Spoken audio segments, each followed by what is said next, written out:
Imagine walking down the streets of Manila. You pass by McDonald's, Starbucks, and then a bright yellow and pink logo catches your eye.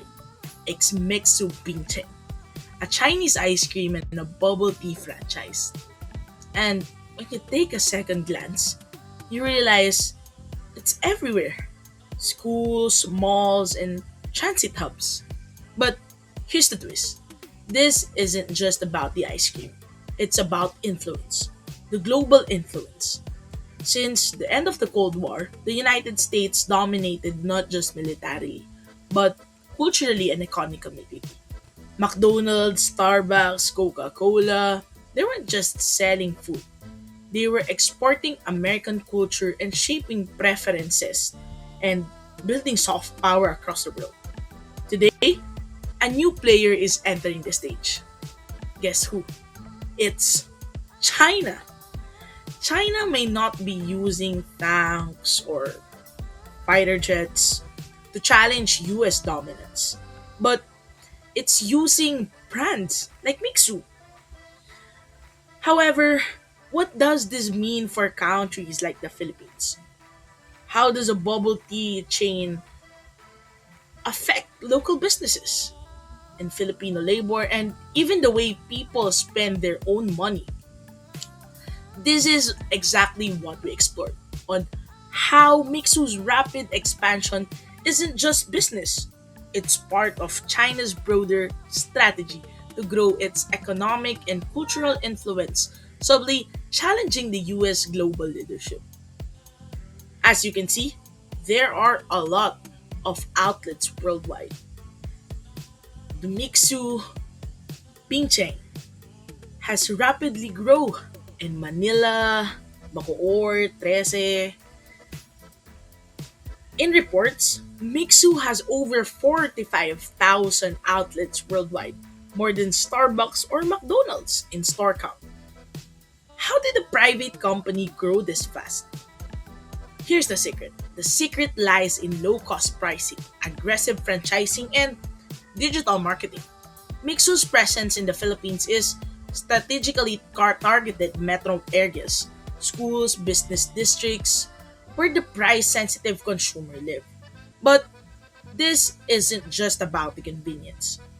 Using global value chain theory, we can see how Mixu controls its supply chain, reduce cost, and ensure quality is also expands quickly. This model resembles China's state capitalism, where private firms are indirectly supported by domestic policies and infrastructure, aligning with China's global strategy. And there's more.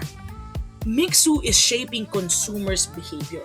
Affordable, Instagram worthy drinks influences preferences is making Chinese brands more familiar and acceptable. At the same time, local businesses faced fierce competition and labor in the fast food sector often remains precarious and part-time, flexible, and insecure jobs. In other words, a simple cup of bubble tea represents both opportunity and challenge.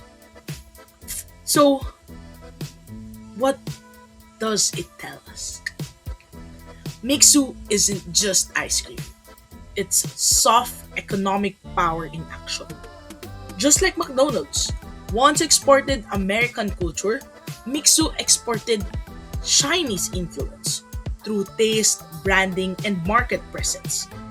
In doing so, it contributes to a solid reshaping of global power, one franchise at a time. This local story in the Philippines reflect a bigger picture. China is quietly building a multipolar world challenging US dominance, not through force, but through the everyday choices of consumers.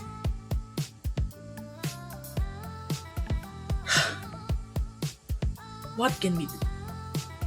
First, governments should monitor foreign corporations to protect local businesses and labor rights. Local companies should innovate and develop Use cost efficiency, digital marketing, and strong local networks to compete effectively, like Mixue. And researchers should continue to study the impact of Chinese brands, ensuring the economic openness of people, that it doesn't compromise the national resilience.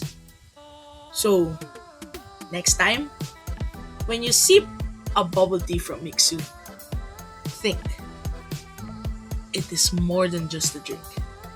It is a glimpse into the complex dance of global economics, culture, and power. Ice cream, it turns out that it can be political. Thank you and God bless.